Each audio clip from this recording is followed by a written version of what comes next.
Welcome to According to Sam, folks. This is episode 364. Thank you for joining me today.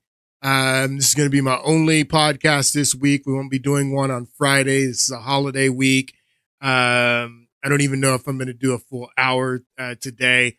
Just got a little bit that I want to share with you guys today, and then we'll be back next week, a week from today, and then we're going to get back into some of the Jewish history, going to get back into the Babylonian captivity, going to get back into some Bible, the book of Daniel, some other prophets, and it's going to be great.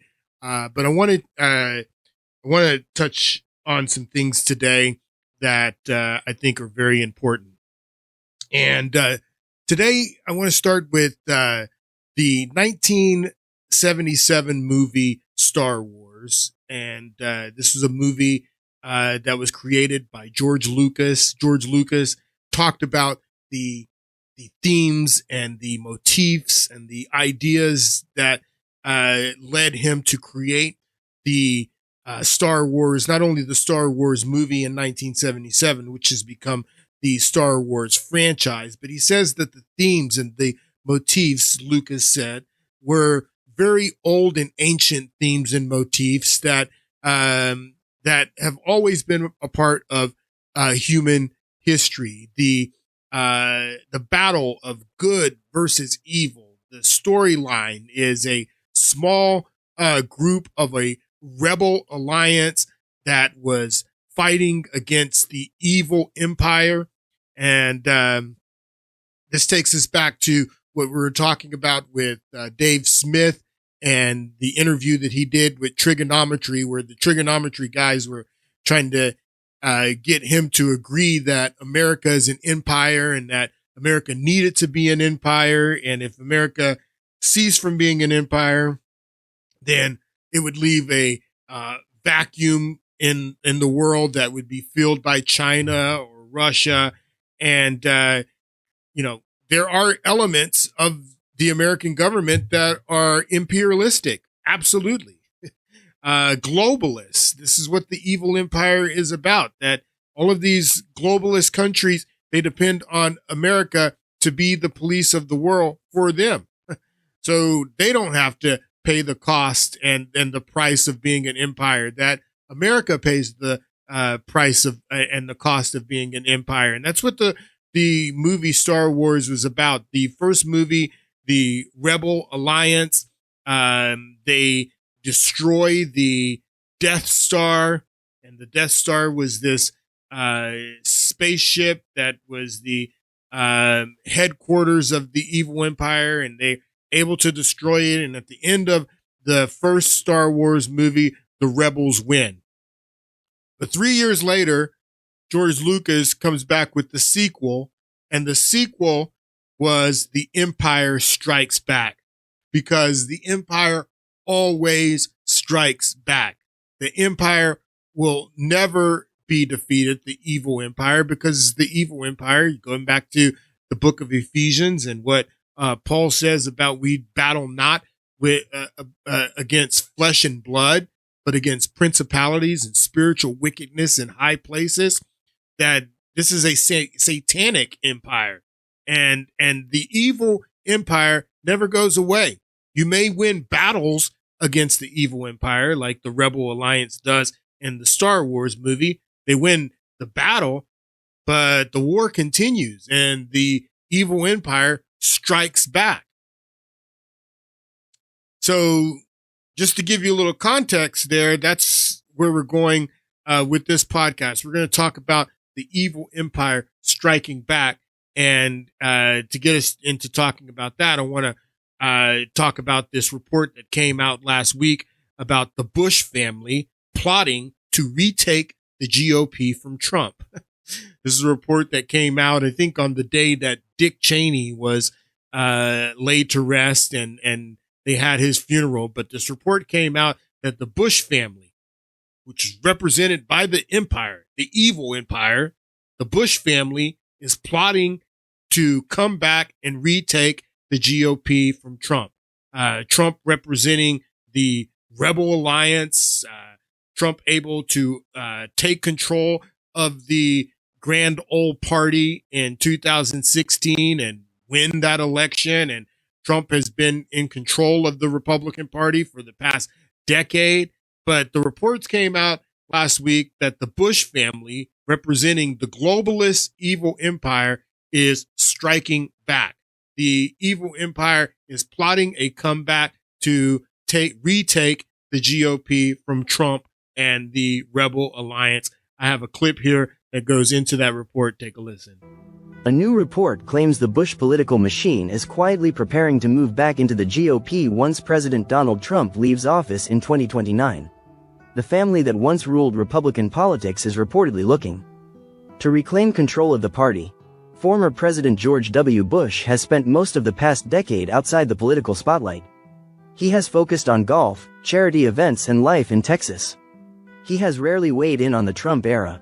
Bush has criticized the president's policies in the past, calling them forms of nativism. Beyond that, he has stayed mostly silent. His allies have publicly pushed him to rejoin the fight. Former RNC chair Michael Steele pleaded with Bush during a recent MSNBC broadcast. He looked into the camera and said, "President Bush, please man, we could use your voice right now." He added, that Bush's voice would resonate with a lot more Americans than some folks around you are telling you.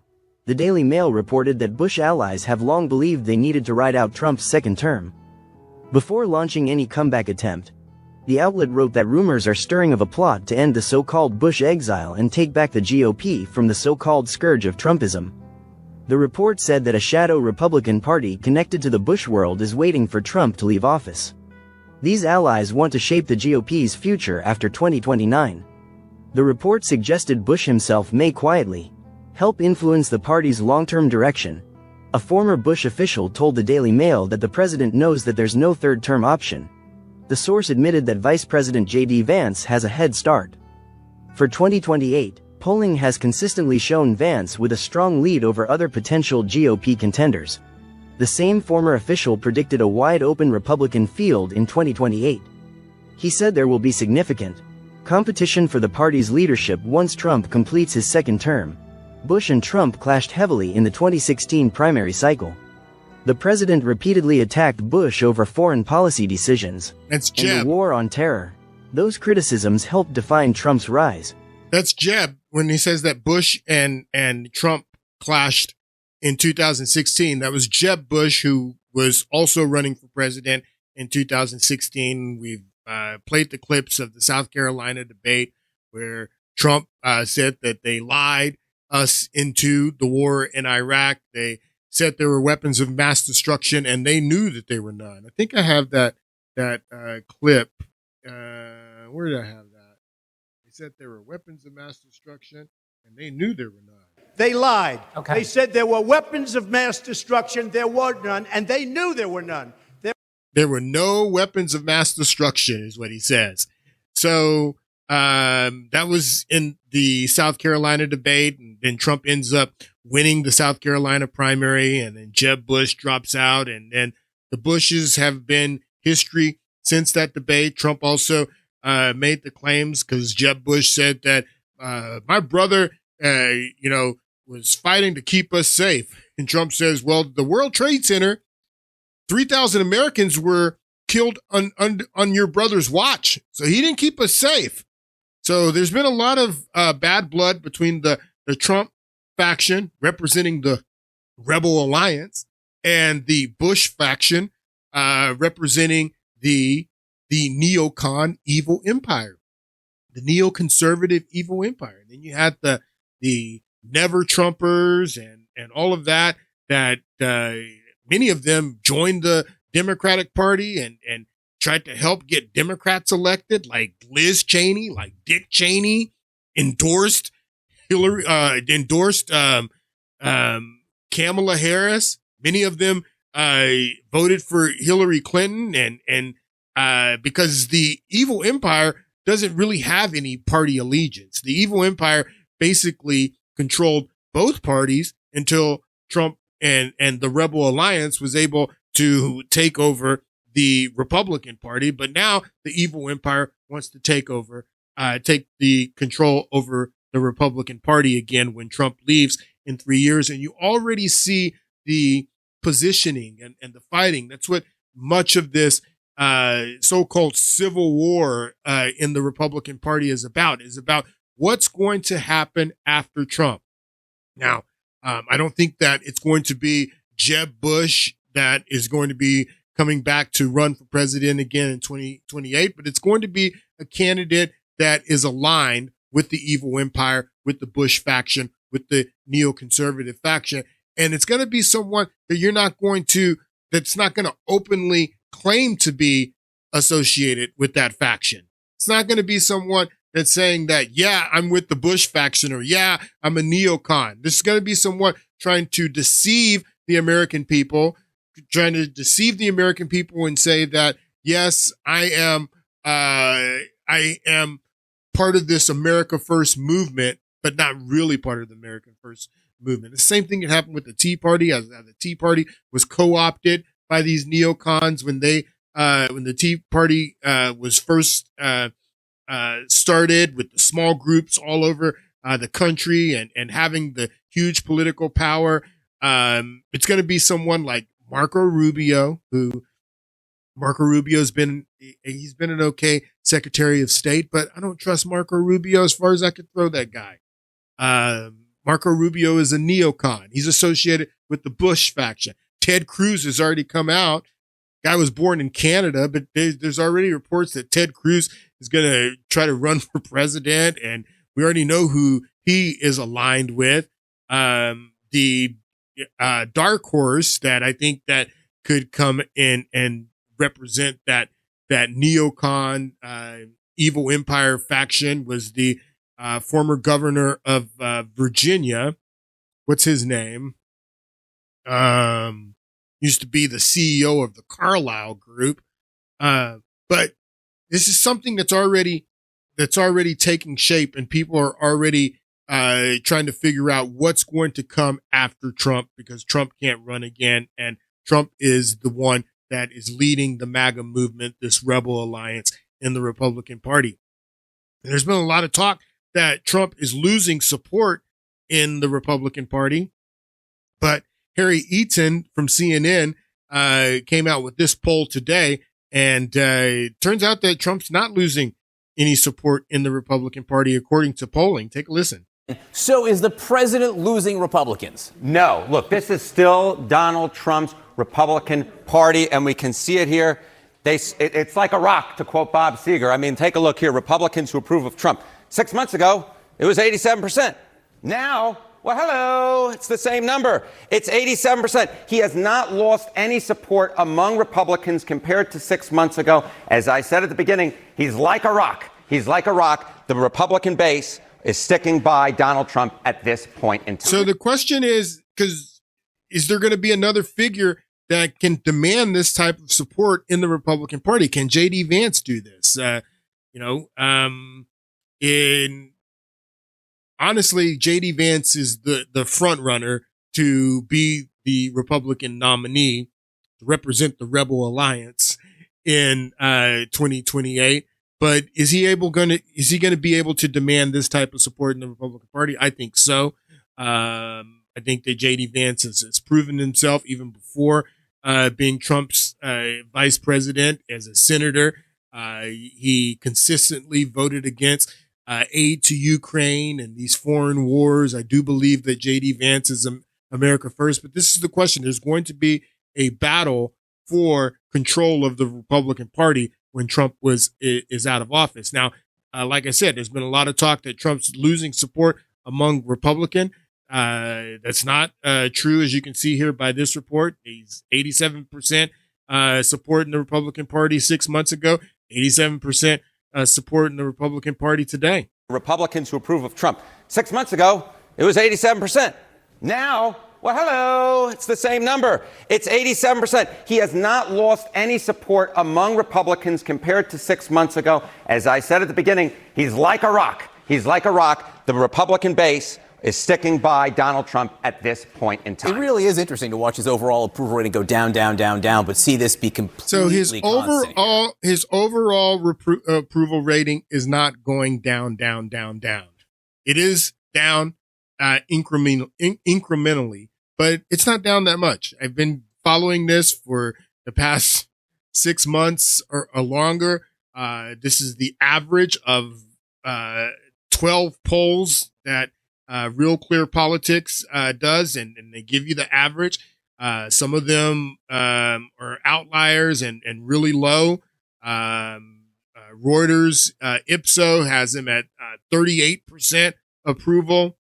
There's some 40% approvals. None of these have them at 50. So you can look at the average of the 12 polls, has him at 42.8%. He has been before the last couple of weeks at 45%. So he's down maybe 2 or 3 points over the last 6 months in his approval rating. That's not down, but he is down a little bit on his overall approval rating. But Harry Eaton says that that's coming from independents, not from Republicans. He has not lost any support among Republicans compared to 6 months ago. As I said at the beginning, he's like a rock. He's like a rock. The Republican base is sticking by Donald Trump at this point in time. It really is interesting to watch his overall approval rating go down, but see this be completely constant here. It is among independents. It is not among Republicans. Okay, so how does this compare to past presidents in a second term? Yeah, okay. I think this gives the game away, right? Which is Donald Trump, if you look at 21st century presidents, own party approval at this point in term 2. Who leads the pack? It's Donald John Trump. 87% of Republicans approve of Donald John Trump. You go back to 2013, 78% of Democrats supported Barack Obama, and it was 78% of Republicans who supported George W. Bush back in 2005 at this point. So in 2005, George Bush was at 78% approval in his second term. This was after he had just won re-election. The housing bubble hadn't burst yet, so the economy was still doing good. Iraq was in shambles, so he was losing a lot of support over the fact that he had lied us into the war in Iraq, but 78% in 2005. Now, when George Bush finally leaves office in 2008, George Bush's overall approval rating was in the low 30s. So he had lost tons of support, not only from independents, but from members of his own party.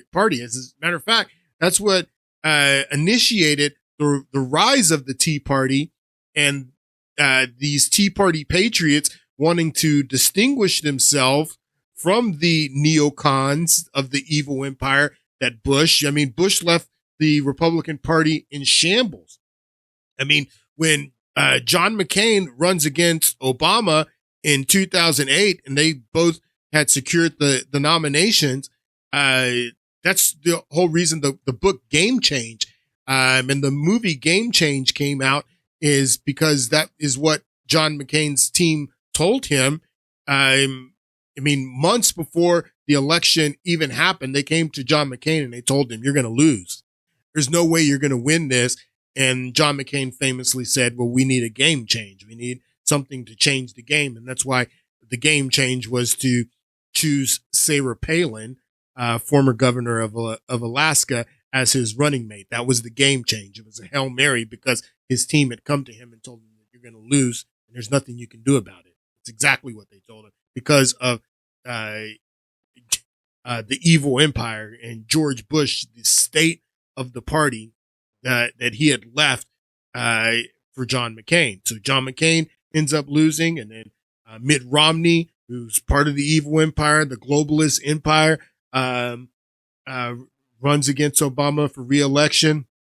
Obama was very weak in his re-election campaign, but he ends up beating Mitt Romney because Mitt Romney, many of those people from the Tea Party had supported Ron Paul in the primary in 2012. And then Ron Paul wanted a speaking agreement at the convention in Florida that year, and Mitt Romney wouldn't let him speak unless he endorsed Mitt Romney. And Ron Paul said, "I'm not going to endorse Mitt Romney." So many of those people who supported Ron Paul did not vote for Mitt Romney. Mitt Romney did not get nearly the amount of turnout, and the fact that he was a Mormon, many Christians didn't want to vote for a Mormon. But if there was a better candidate, I believe that if Ron Paul would have won the nomination in 2012 that he would have beat Obama. But this battle in the Republican Party has been going on for a long time. And then 4 years later, in 2016, Trump comes along and he takes over the party. But, Trump is not losing any Republicans right now. And he has a very strong support within the Republican Party. But the question is, what happens after Trump?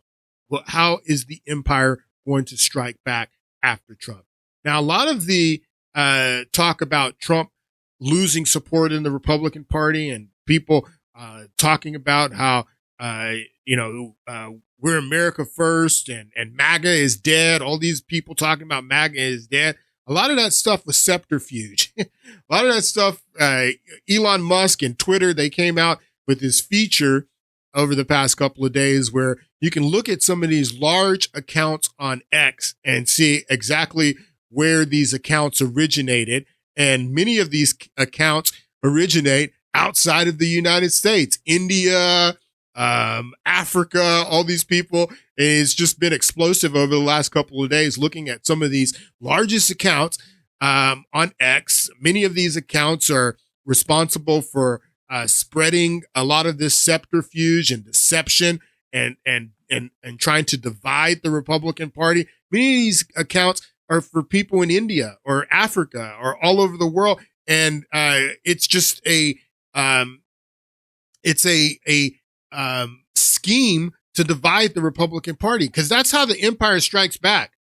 The empire strikes back by dividing the Republican Party. That's how Bush and the neocon Republicans plan to take back the Republican Party, is dividing the Republican Party. And that's what they're attempting to do. And we found out this week that many of these accounts that are causing most of the division on X, which is the largest platform where a lot of this is going on, and why many people thought that there was this civil war in the Republican Party. There's no civil war in the Republican Party if Trump's got 87% support in the Republican Party. It's not a civil war. But this idea of there being a civil war in the Republican Party and Trump losing support in the Republican Party, much as it has been talked about on X, and it's coming from these accounts like these that these people aren't even Americans. They're just, who knows who these people are? Many of these accounts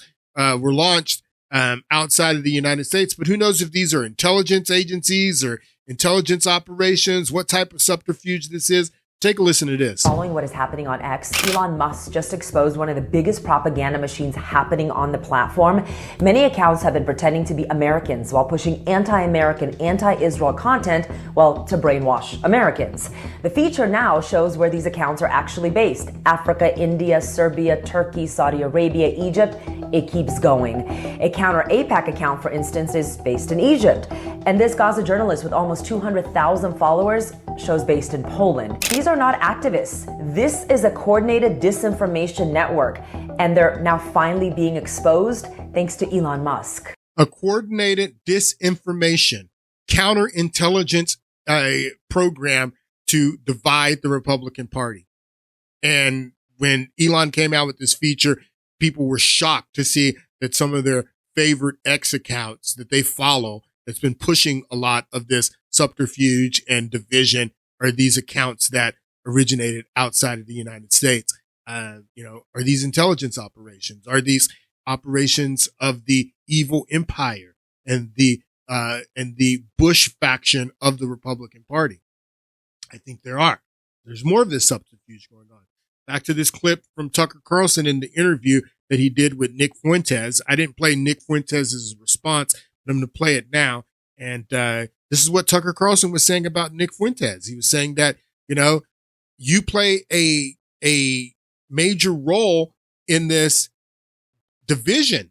You play a major role in discrediting reasonable, rational people that have concerns about America's foreign policies, America's relationship with Israel, America's role throughout the globe. You play a role that they can use you because you're such a flamethrower. You use all this racist and misogynistic and anti-Semitic language, they can use you to discredit and divide the Republican Party, and you play a major role for them. And Tucker Carlson came out and he says that. I think that you're counterintelligence. I think that you're an op. I think that you are a Fed, is what Tucker Carlson was saying about Nick Fuentes. And I want you to listen and pay attention to Nick Fuentes' answer when Tucker Carlson says that. I do know, though, and this is the last criticism I will level, and it's maybe not even your fault, but I do know that, the coordinated attacks against totally reasonable questions about what's in America's interest and what's not, those are all coordinated by the Israeli government. It's all come to light now. And they're against me. I've always thought I have the world's most moderate position on Israel. Don't hate Israel. Just don't want to get involved in their wars. Don't want to pay for this. Don't want to pay for abortion on demand in a foreign country. Sorry. When we're cutting food. I'm just going to make it clear. I do not think that it's coordinated by Israel. I don't know that it could be coordinated by Israel, but it could be, MI6. It could be other intelligence agencies. It could be, part of this evil, because the evil empire is a globalist empire. If Bush is able to retake the Republican Party and the Bush faction are able to retake the Republican Party, and that's what the neoconservative movement is. It's a globalist movement. That's what an empire is. It's a globalist versus nationalists. People that want to focus America's attention on global problems rather than focus American attentions on domestic problems and what's going on here in the United States. I'm not sure that it's Israel, but that's what Tucker Carlson says here. I don't know. I do know, though, and this is the last criticism I will level, and it's maybe not even your fault, but I do know that, the coordinated attacks against totally reasonable questions about what's in America's interest and what's not, those are all coordinated by the Israeli government. It's all come to light now. And they're against me. I've always thought I have the world's most moderate position on Israel. Don't hate Israel. Just don't want to get involved in their wars. Don't want to pay for this. Don't want to pay for abortion on demand in a foreign country. Sorry. When we're cutting food stamps on our own, that's outrageous. It's not America first. That's my view. Not embarrassed of it at all. They are totally determined to take me out, I think because I'm reasonable. Who would disagree with that? And call me all these names, the most dangerous anti-Semite. I'm not even an anti-Semite. And they're not doing that to you because, this is my view, and that's not necessarily your fault, but because they're like, Fuentes discredits the reasonable people because he's always banging on about the Jews. And so he makes everyone else look like a Nazi. And so it's like he's playing a pretty valuable role in the same way that Israel has always funded extremism throughout the Middle East, including Hamas, because it discredits the reasonable people. That's a fact. Yeah. I would just say I disagree. I mean, because you said the other day, they like me. I don't know what you're talking about when you say that, because I don't know. Let me just kind of rebut that. Well, by the way, I'm not saying you have anything to do with this. I'm just saying I've noticed the phenomenon. Totally. And I just reject that because they have been messing with me for my entire adult life. I mean, the ADL got me banned on YouTube. The SPLC posted my house on their website. What do you mean posted your house? They posted a photo of my house on their website. How can they do that? I guess that's a free speech thing. The SPLC posted a picture of your house on their website? Yes. When? In 2022. Actually? Yes, they wrote an article. They said Nick Fuentes bought a building in this city. And they said, we interviewed his neighbors and property records reveal this and that. And on the front page, the picture for the article is my house where I live. That's crazy. And then someone showed up with a gun and tried to kill you at that house? Yes. So what Nick Fuentes is saying here, Tucker Carlson, kind of subtly accuses him of being counterintelligence, accuses him of being an op. And he says, well, I disagree that they like me and that you're saying that I'm an op because the ADL has attacked me. The SPLC has attacked me, and they've been attacking me for the past 10 years. They post a picture of my house in this article, and then someone shows up to my house with the gun. If I was an op, if I was counterintelligence, then they wouldn't be doing that. If they would be promoting me, is what he says. But no, that's not necessarily true. If they're running an op, of course the ADL would be attacking you. That's how the op works. Of course, these groups would be attacking you and making you seem like that's what they do to Hamas. He's basically saying that he's like Hamas and how Israel propped up Hamas to be a counterbalance to Fatah and the PLO. But Israel attacks Hamas at the same time that they are raising up Hamas and giving Hamas financial support behind the scenes. Publicly, they're attacking Hamas and talking about Hamas being a terrorist organization and all this, but secretly they're funding them in the back. I mean, that's exactly what would happen if Nick Fuentes is an op. And I'm not saying that Nick Fuentes is an op or that he's counterintelligence, but I'm saying, but the fact that the ADL and these groups have been attacking him for the past 10 years, that doesn't mean that he's not an op, because that's exactly how an op would work. The op would work that they would attack him publicly. They would try to make it seem like they're against him publicly, because that is part of the operation. That is part of the psyop to make people think that, no, we're against him. If the ADL is against him, then he must be a good guy.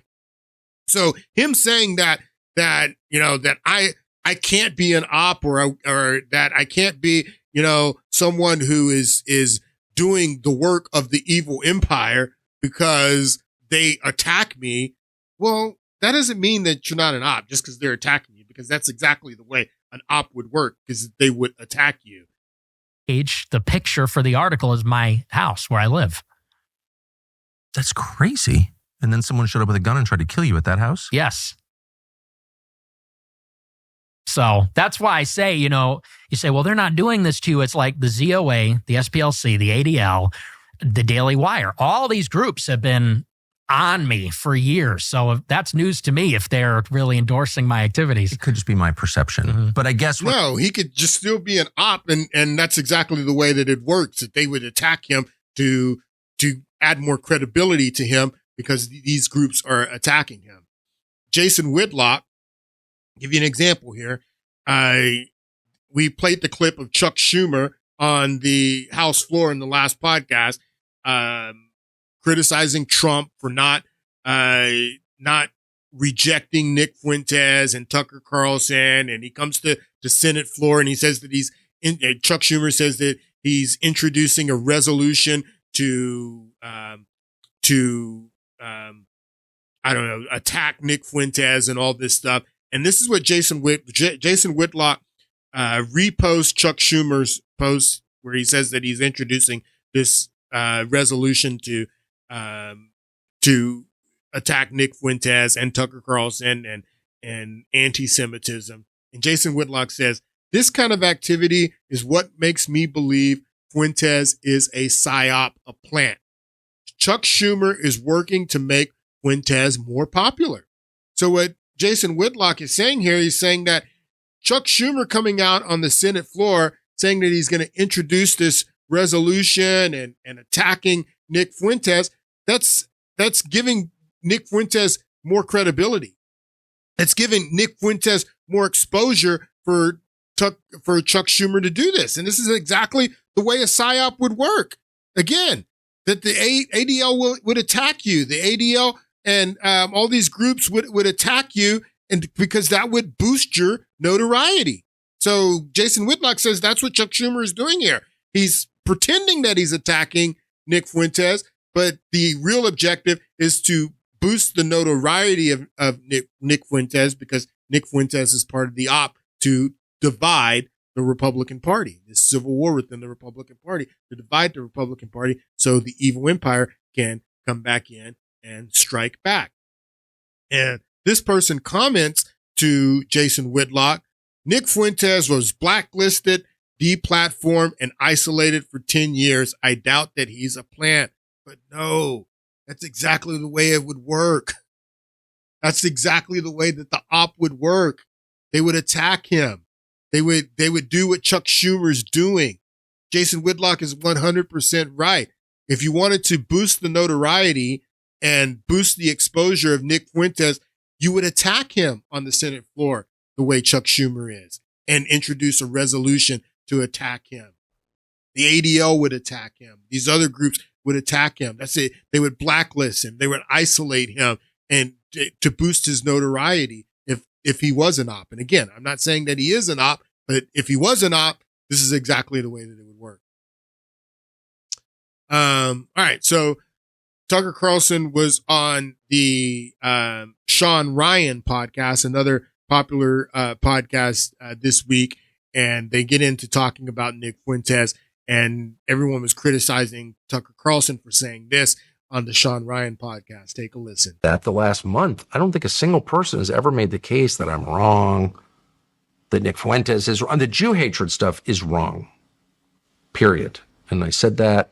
The white hatred, black hatred, Jew hatred, it's wrong. Malaysian hatred. Tucker Carlson has been consistent on this. That all the hatred, that all the stuff that Nick Fuentes spews about hating blacks, and he doesn't really espouse that he hates blacks. I mean, he's friends with Kanye West. In this interview that Tucker Carlson does with Nick Fuentes, he asked Nick Fuentes which Republican candidate he's supporting in 2028. Nick Fuentes said Kanye West. What kind of racist would support Kanye West as president of the United States? Saying Nick Fuentes doesn't really espouse all of this. I mean, he's like I said, he's bombastic. He's a flamethrower. He is, uses this very inflammatory language because he knows that is going to that's going to boost him in the algorithm. So he says that stuff. But Tucker Carlson, he says that even in this interview, he was consistent saying that hating all Jews is wrong. Hating anyone is wrong. It goes against our Christian beliefs. It's not Christian to hate anyone just because of the group they're in. Tucker Carlson's been consistent about that. But take a listen to what he says. Fuentes is wrong. The Jew hatred stuff is wrong, period. And I said that. The white hatred, black hatred, Jew hatred, Malaysian hatred, Bedouin hatred, it's all wrong. I believe that as much as I believe anything. Okay. But the rest of it, his analysis, which is actually smart and in a lot of cases true, no one's even attempted to rebut it. 95% or whatever the number is, if members of Congress take AIPAC money, how is that good? Shut up! So I want you to understand what Tucker Carlson's doing here. He's saying that all this stuff that Nick Fuentes says about the Jews and the anti-Semitic stuff, the misogynistic stuff, the stuff that you can accuse him of being racist, that stuff wrong. But a lot of what Nick Fuentes says is true. So Tucker Carlson got a lot of heat for this interview on Sean Ryan's show, saying that Nick Fuentes is right about a lot. And Nick Fuentes is right about a lot. Nick Fuentes is absolutely right about a lot that he says. And again, that's exactly the way the op would work. If Nick Fuentes is a psyop, if he is counterintelligence, if he is working for the evil empire to divide the Republican Party, he can't come out and just say, and everything that he says is completely wrong. There has to be an element of truth in what he says. And there is an element of truth in what Nick Fuentes says. A lot of what Nick Fuentes says is absolutely true. And that's the way you deceive. You don't deceive someone by telling them lies. You deceive someone by telling partial truth and partial lies. That's the way Satan does it. Satan doesn't come, when Satan, approached Adam and Eve in the garden, he didn't come out and tell Adam and Eve a bunch of lies. Portion of what Satan told Adam and Eve was true, because that's the way Satan deceives. He deceives with the truth, a portion of truth, along with the lie. So a portion of what Nick Fuentes is saying is absolutely true. He is saying a lot of stuff that is true, and that, again, is the way that the PSYOP would work. He wouldn't be coming out just telling nothing but lies and just being completely hateful and because that would discredit him. He has to have an element of truth. And that's what Tucker Carlson says here. And a lot of people, got pissed off at Tucker Carlson for saying that. a lot of what Nick Fuentes is talking about is true. And a lot of what Nick Fuentes is talking about is true. I'm wrong. That Nick Fuentes is on the Jew hatred stuff is wrong. Period. And I said that the white hatred, black hatred, Jew hatred, Malaysian hatred, Bedouin hatred, it's all wrong. I believe that as much as I believe anything. Okay. But the rest of it, his analysis, which is actually smart and in a lot of cases true, no one's even attempted to rebut it. 95% or whatever the number is, if members of Congress take AIPAC money, how is that good? Shut up, Nazi! So if that's your only defense, you've lost. You've lost. You didn't even enter the game. We're playing different games. I'm trying to tell the truth, convince people that what I think is true is actually true. And you're trying to make me be quiet because you don't like it? You can shoot me or you can shoot everybody, but it won't. It doesn't go away. Then change the truth. Because the truth is an immovable object. It just exists. And you conform to it or you don't, but it doesn't change. So a lot of people got upset again that Tucker Carlson said that Nick Fuentes was smart and that what he was saying was true, which is true. With a lot of what Nick Fuentes says is true. Nick Fuentes is smart. Let's remember again what Dinesh D'Souza, when he did the debate with Nick Fuentes on the Alex Jones show, he said that he was smart. He said that he had a command of the issues. Take a listen. I want to commend you. I mean, I don't think I've met too many 26-year-olds who could speak with the confidence and kind of background knowledge that you have. So it's been a pleasure for me to engage with you in this debate. It's been and I'm very glad I'm here. It's been a pleasure. It's been a pleasure for me that you command the issues. You understand what's going on. You're smart, is what Dinesh D'Souza says. It's been a pleasure to do this debate with you. Nobody said anything about Dinesh D'Souza. Nobody said that Dinesh D'Souza was promoting Nick Fuentes by saying that he was smart and he understood the issues and that but when Tucker Carlson says that, oh my God, Tucker Carlson is promoting Nick Fuentes. So now we're going to listen to some of Nick Fuentes and let's just test. Is Nick Fuentes smart? Is Nick Fuentes saying things that are true? And is Tucker Carlson right when he says that a lot of what Nick Fuentes says is true? Now, a lot of it is hateful. A lot of it is misogynistic, racist. Maybe even you can accuse him of being anti-Semitic. But a portion of what he says is true. Let's test that. Cancel culture did not end. It ended about certain topics. You have license to be cruel to brown people. Am I wrong? No, you're not wrong. That's what that meant. When people said cancel culture was over, it meant that you can say offensive things about black people again, about brown people, about Muslims. Wow. And our Republican Party and our Republican government and the conservative movement was willing to look the other way. They said, now we're willing to tolerate. So what he's saying, that when they said that cancel culture is over and that we're not going to be canceling people for their offensive language against black people, against gay people, against transgender people. He says that that's the cancel culture that went away, that you could, now it's okay to say whatever you want about black people or immigrants or trans people or gay people or whatever, that cancel culture is gone. But there's one group of people that still is protected by cancel culture, is what he's saying here. People. Am I wrong? That's what that meant. When people said cancel culture was over, it meant that you can say offensive things about black people again, about brown people, about Muslims. And our Republican Party and our Republican government and the conservative movement was willing to look the other way. They said, now we're willing to tolerate cruelty and abuse and stereotypes and jokes and offensive things and maybe, a degree of identity politics from white people and against non-whites, the third world, Muslims, barbarians, even about women. J.D. Vance said that it's liberal cat ladies, it's white liberal cat ladies that he hates the most. They're the biggest problem. So they tolerated all this offensive stuff against every other group. But what was happening all the time is that, of course, the deal is that you could never criticize the Jews in Israel. So the left can hate on white people, the right can hate on non-white people, but nobody is allowed to say anything about Jews. Nobody is allowed to say anything about Israel. And isn't that fucked up?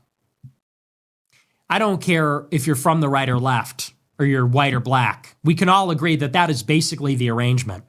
The left hates whites, and the right is very offensive towards non-whites.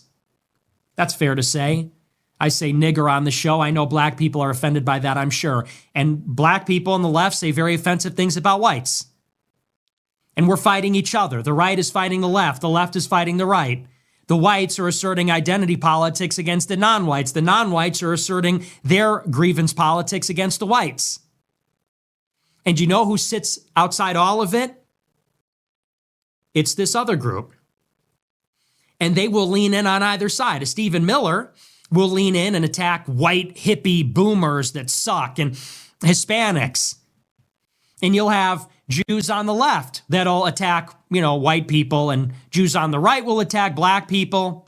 But the one group that is totally outside criticism, the one group that is totally outside accountability is Jews. Now, is that true or is that not true? I mean, you may not like it. But Dave Chappelle, when Dave Chappelle did the Saturday Night Live show and his opening monologue, he said the same thing. There's been many people in Hollywood who have said the same thing.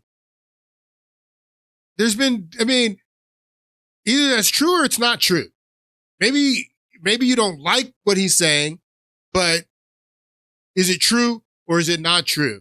That now that we're saying that cancel culture is over, that it's okay to criticize everyone except one group. Is that true or is it not true? Listen to more. If you talk about the way they're organized, the way they behave, you get fired. You lose your job. And by the way, this is what Ye was talking about a few years ago. He was talking about it this year. He said, if I make a song about killing black people, Ye is Kanye West, if you don't know. It goes triple platinum. If I make a song about being a gangbanger and killing black people, other black people, and abortion and violence, then I'm a triple platinum recording artist. I'm honored at the Grammys. I'm honored at the White House. I'm honored by Rolling Stone magazine and the New York Times. If I make a song called Heil Hitler, well, the rest is history. Is that true or is that not true? Is that true or is that not true? Is it okay to make a song about shooting, for a black rap artist to make a song about shooting other black people and having violent behavior about other black people and songs about degrading women and you go triple platinum and that you have a successful music career as long as you're talking about black people killing black people or being misogynistic? Is that true or is that not true? Is that true or not true, what Nick Fuentes is saying here? And violence, then I'm a triple platinum recording artist. I'm honored at the Grammys. I'm honored at the White House. I'm honored by Rolling Stone magazine and the New York Times. If I make a song called Heil Hitler, well, the rest is history. Isn't that interesting? And it goes the same way in the right wing. Let me ask you this. If I went live on my show on Monday, this coming Monday, and I said, fuck Islam. I said, these Muslims need to go home. Fuck them. They're barbarians. They're third worldists. They like to live in open sewage and bomb crap. You think any conservative would disavow me? Any of them? Any Republican? You think if I was known for saying that, do you think I would have any trouble getting into CPAC or the New York Young Republican Club Gala or the GOP? Of course not, because Laura Loomer has access to the White House and she says stuff like that. Ben Shapiro has access to Trump and he says stuff like that. Could you imagine? Not to be a boomer here, but could you imagine if the shoe were on the other foot? It has to be left unsaid. Could I turn around and say F Judaism and those Jews and send them back to Israel? Like, it's literally unthinkable to even say the words. But we all know it's tolerated with Muslims. We all know it's tolerated with blacks. We all know it's tolerated with Hispanics, Asians. And yes, for far too long, it was tolerated against whites and Christians. Is this true? Is what he's saying true or not true? Is it true or not true? And that's just the part that got left out. But now that we have this culture of liberalization and political correctness is dead and racial humor is back, everybody's engaging in it. But if you say anything about them, it's a big problem. Even if it's, as we talked about with this idea of a global Jewry, oh, now it's anti-Semitic? Now people are going to lose their jobs again? Here's the point. Cancel culture never ended. Cancel culture was always about this, and I think people even underestimated that. You know, there were people last week that were saying, I'm being astroturfed. Remember this? They said, I'm being promoted. The New York Times can't stop talking about me. Where are those people now? Dasha lost her job because she talked to me. Tucker lost a sponsor because he talked about me. The New York Times just did a big 2-hour podcast with Ezra Klein. They don't invite me on to speak for myself. They invite some Jewish liberal from New York to tell my story. And the whole interview is about how I'm a neo-Nazi. Really? So, this is a terrible situation. And it's like I said, at the bottom of it all is this idea of resignation and hopelessness, which is that you can't fight back. You take a picture with the wrong person. You're in a group chat. You like the wrong person's show. You have a conversation with the wrong person. You get fired. You know, the Jews that have all the cards fire you from your movie. The Jews that have all the cards kick you out of your deal. They seize Kanye West's bank account and they wouldn't allow him to bank with anyone. They have, major power to force your compliance. And what Nick Fuentes is saying is absolutely true. Just like Tucker says that, yes, the Jew hatred and the hatred of any groups or any, that's all wrong. And we condemn that 100%. But a lot of what Nick Fuentes is saying is right, is what Tucker Carlson says, and Tucker Carlson is absolutely right. That's why Nick Fuentes has such a huge following. He has millions upon millions of people listening to this guy's voice every day. Every time that he goes live, he has millions of views, mostly young men. Young men that feel left out of this society, disenfranchised in this society, not able to buy homes, not able to have families. The country is $38 trillion in debt. Their portion of this debt, look at this. Each taxpayer is, per citizen, is over $100,000 in debt per citizen. Per taxpayer, $300,000 in debt. And a lot of these young people who Nick Fuentes is speaking to and speaking these truths resonate because they are true. That's why they're resonating with these people.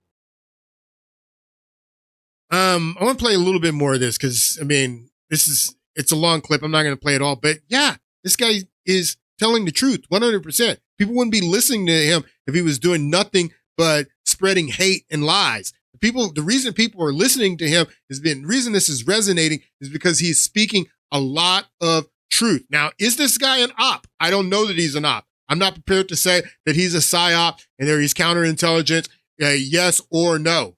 But I know that what this guy is saying, a lot of it is true. Yeah, yes, there's a lot of bombast involved in this. There's a lot of hatred, perceived hatred. He says the N-word. He talks about the Jews as this global Jewry and stuff of that nature. But a lot of this, what this guy is saying, is absolutely true. And that's why he's resonating. That's why he commands such a large audience. They destroy the Heritage Foundation. They kick you out of Harvard or whatever. And the real reason, then maybe this is begging and then answering the question. You want to know the real reason people follow me? Because I represent hope. Seriously. It sounds corny, but I am somebody that goes in hard. I have no pretense. There's no mask here. There's no quiet parts. I'm saying it loudly. I'm saying it directly. I'm saying it explicitly. And I've done it in spite of all the cancel culture. I weathered it. And that's why people respect me. That gives me credibility because people see the bullshit that I went through. Listen to what he's saying. They saw that I was. Listen to what he's saying. He's saying that gives me credibility. The same thing that I was telling you in this interview with Tucker Carlson when he says that the ADL came after me, the Daily Beast came after me, they sent an assassin to try to kill me and all that stuff. That gives me credibility. That's what he's saying. All that stuff that attacking me over the last 10 years. That gives me credibility. That's what he's saying. He's absolutely right. Was lied about. They saw that I was unfairly canceled. They saw how I was treated in such a hypocritical way. They see how I'm treated with disdain and contempt. I'm unpersoned. I'm treated like I'm not a human being. If he's an op, if he's counterintelligence, that's exactly the way it would work. They see how much I've sacrificed. My personal life, my professional career, money, access to essential banking services. They see that and they see that I'm still going. They see that I'm still pushing the message. I actually have skin in the game to say these things, the things that happen to be the truth. It's the truth. And it's the truth about power. That's the most important truth maybe a person can say in politics. People will tell the truth about there's only two genders, but guess what? Transgenders don't run the fucking banks. And people can tell the truth that, blacks commit all the crime. Well, blacks don't run the government, okay? And people could tell the truth about women or Hispanics or whatever, the Masons. Okay, but all those people, they don't run Hollywood. They don't run the media. The Masons actually do. The Masons actually do, bro. So the Masons got a lot of influence, so I don't know where you're going with that. That's not true. That's the most important truth maybe a person can say in politics. People will tell the truth about there's only two genders, but guess what? Transgenders don't run the fucking banks. And people can tell the truth that, blacks commit all the crime. Well, blacks don't run the government, okay? And people could tell the truth about women or Hispanics or whatever, the Masons. Okay, but all those people, they don't run Hollywood. They don't run the media. They don't run the Trump administration and the GOP and all the rest of it. The Jews do. And that's why telling the truth about the Jews is a very complicated thing. So, and I don't necessarily know that that's true either, that the Jews run all the banks, and the Jews are very, very powerful. And the Jews are a very, very powerful force on this planet, but Jewish people. But I don't think that the evil empire is the Jews at all. I don't think that the evil empire and the empire that's striking back against people that are waking up right now in this movement, I don't think that that's the Jews. Now, there may be Jews that are part of the evil empire, and there are tons of Jews that are not part of the evil empire and that are as much in danger of this evil empire, this demonic, satanic empire, as anyone else. But it's not all of the Jews. Almost done here. I want you to play this clip of Dinesh D'Souza, and he starts going into this idea of this global Jewish conspiracy and the fact that a lot of people believe that there's this global Jewish conspiracy, which I absolutely don't believe at all. Again, there may be a lot of powerful Jews in banking and media that are part of the evil empire, but I don't believe that the evil empire is a Jewish empire. I want you to listen to what Dinesh D'Souza says here. We're almost done. What I am talking about is the agenda where Israel can do no right, and the agenda by which the Jews, this kind of collective category, the Jews are to blame. They're to blame in Israel, but they're to blame in the United States. They control our institutions. They control our banks. This is a little bit of a problematic way to think. Why? First of all, because in many cases it's flat out false. And even in areas where it's not false, the question then becomes, well, if let's just say, for example, the Jews control the banks. Is that because Jews have somehow How did Jews get control of the banks? Well, the answer to that's complicated. It goes back to the Middle Ages, where a lot of Christians, for example, stayed out of the banking industry. Usury was forbidden in many Christian kingdoms. And so basically the Christians told the Jews, you do that. You go into these so-called low professions, which involve lending at interest. And so the Jews went into those professions because they were forbidden from other professions. So what Dinesh D'Souza is saying here is partially true. The Medici, who was one of the first banking families in Europe, were not Jewish. They're Italian. The Medici family. They are one of the first banking families in Europe. But he's right about the usury laws. There were laws in the Middle Ages that were imposed by the Catholic Church against lending money with interest, usury. It's a sin.